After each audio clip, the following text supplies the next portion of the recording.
Hey. Okay, look at her. Oh. Raven, talk about a makeup maven, honey. Oh, You're my almost giving a tribute goodness. to Raven today with this nose. Absolutely. And I mean, for those who don't know, can we get a zoom in? Is there a zoom in option?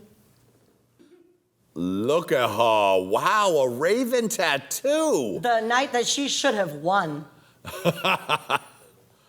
Okay, my Yes. goodness. And so so- tell me about the origin of that and your love for Raven. Has there ever really been another mug besides Raven?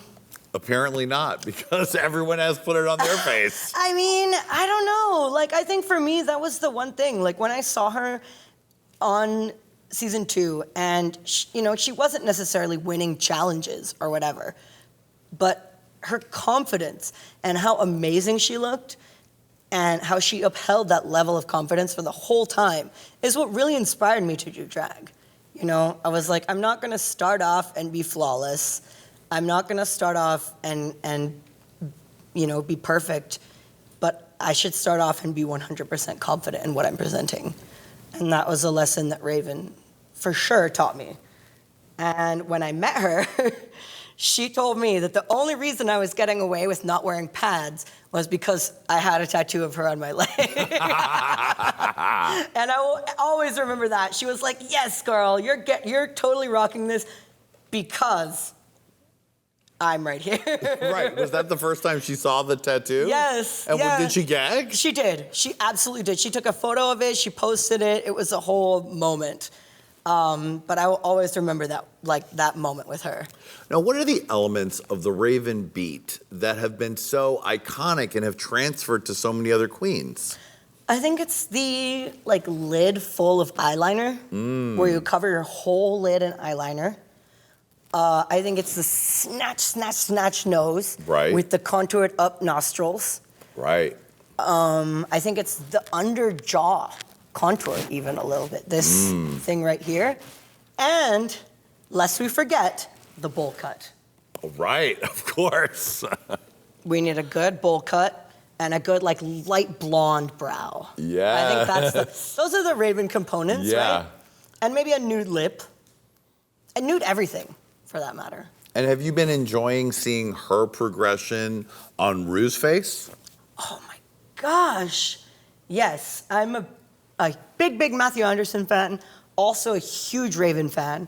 And so watching the difference between the first season that she started painting RuPaul to now, absolutely, it's been such a progression. I mean, right? Oh, I mean, it's no easy feat to follow Matthew Anderson, who made light emanate from within RuPaul's face like a superstar energy. Yeah, and for I real. thought what she did on the first season was still beautiful and great, but you can see how it's just become, it's her own and incredibly beautiful thing. Like sublime would be the word. Yeah.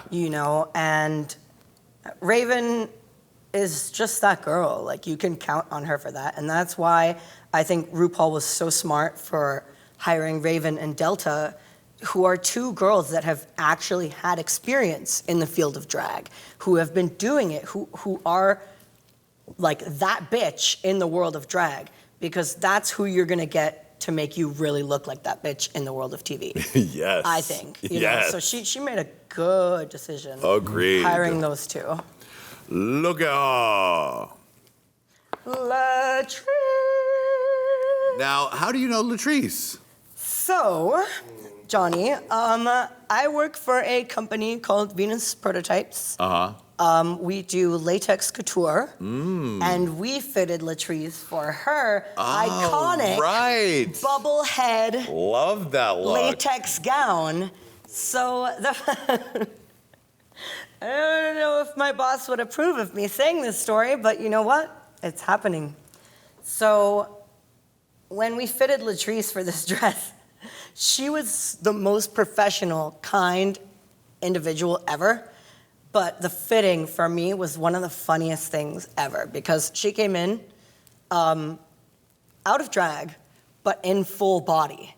So we had a voluptuous, full-bodied Timothy. And when she tried on the dress, we got the funniest pictures of her just bodacious, like, body, and then just man face.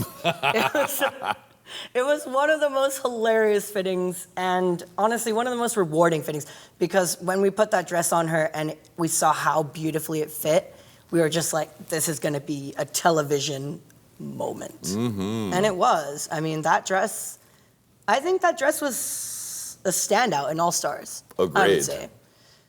And yeah, so that's how we know Latrice. Love it. She's ordered a Louis Vuitton print dress from us since, but it was, instead of Louis Vuitton, it was LR. Of course. Instead of LV, yes. We love Latrice here. Me too. Look at her.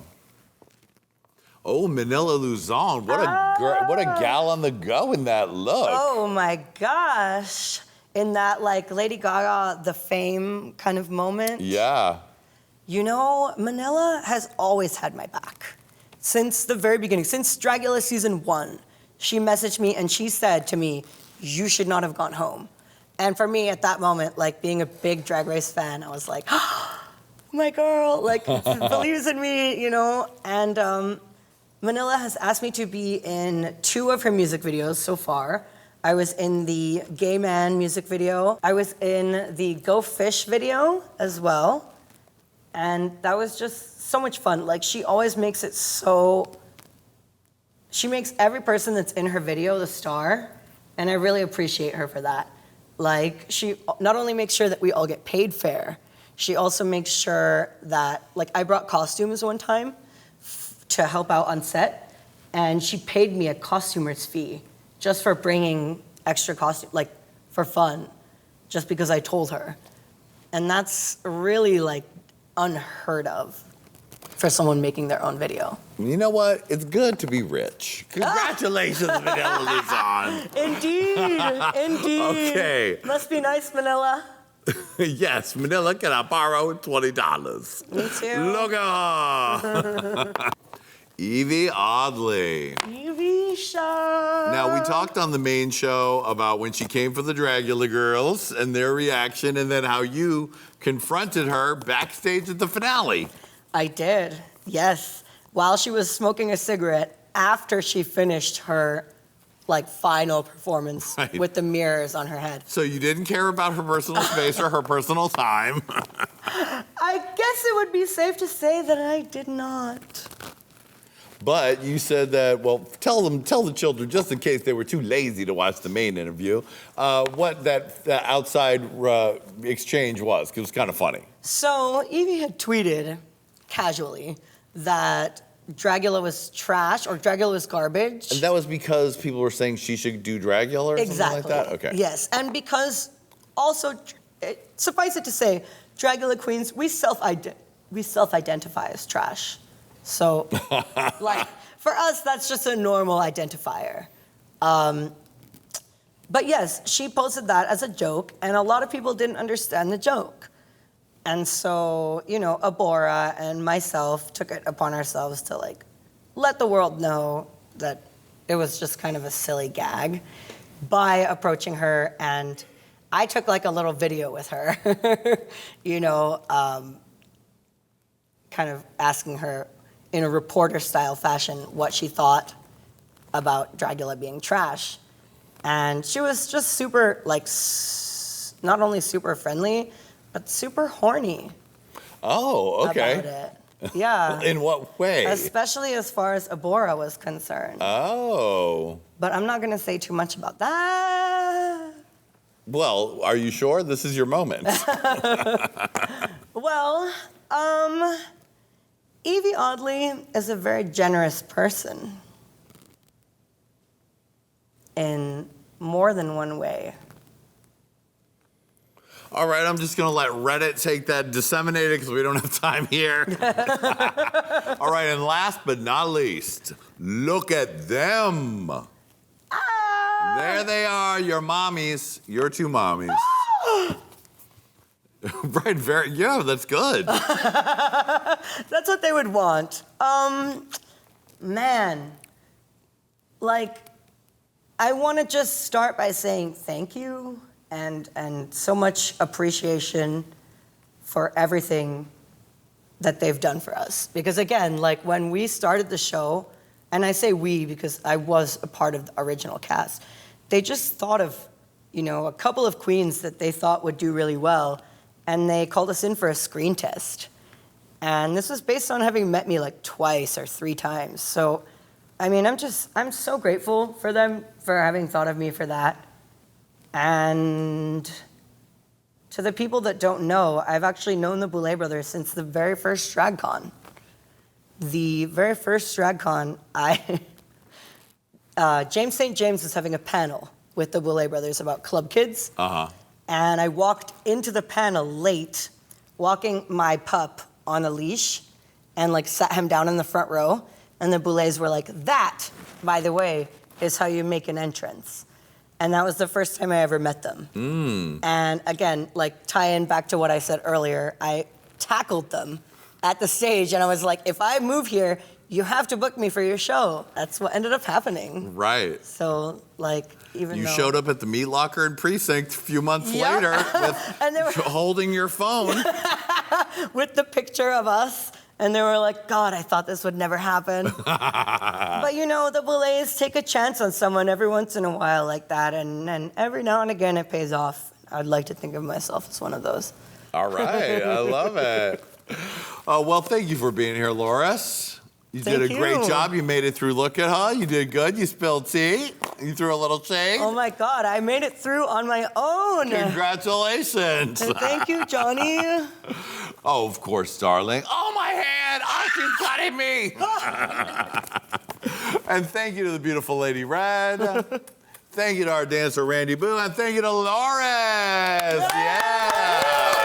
And thank you, my little gay babies. We'll see you next time on Hey Qween and Look at Her. Hit it. Look at her.